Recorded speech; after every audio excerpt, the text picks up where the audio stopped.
A move by the Indian Commerce Minister Kamal Nath, call it the grandson and grandfather effect. Foreign direct investment coming in through an Indian-controlled company will not be treated as indirect foreign direct investment.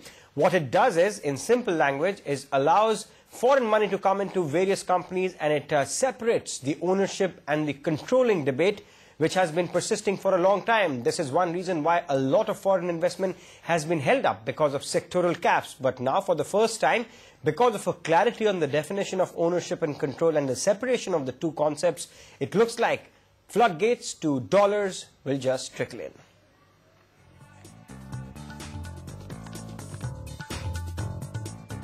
This is what many Indian companies have been looking forward to, and now finally they have a way to bring in more money into their companies. Commerce Minister Kamal Nath claims the separation of ownership from control may open the floodgates for foreign investment. Ownership and control.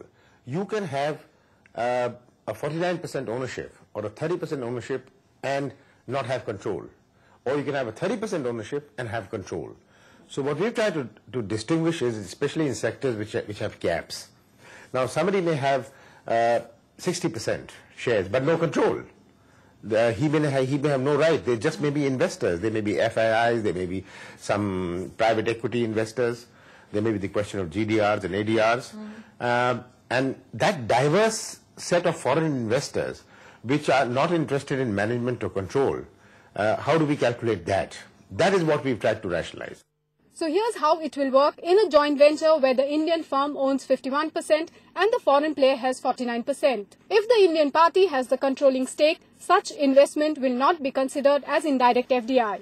The foreign investment in a company will be limited only to the parent and not its subsidiaries, which means that the government has done away with questioning the use of foreign investment by a company in its various subsidiaries. The biggest beneficiaries of this move will be sectors where foreign direct investment has so far been capped, and those are retail and telecom.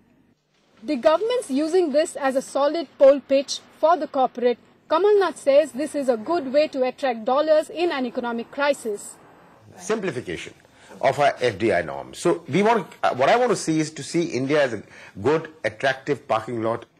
FII holding, ADR and GDRs will not be considered as foreign. Private equity investors who are not interested in control, they're just looking at an investment, right? Yeah. But then they couldn't do it because there was a proportionate taken. Simplification of the norms to calculate foreign direct and indirect investments will surely open up more avenues for the companies to bring in foreign indirect investment into the country. In New Delhi, Oinita Moja Sinha for NDTV.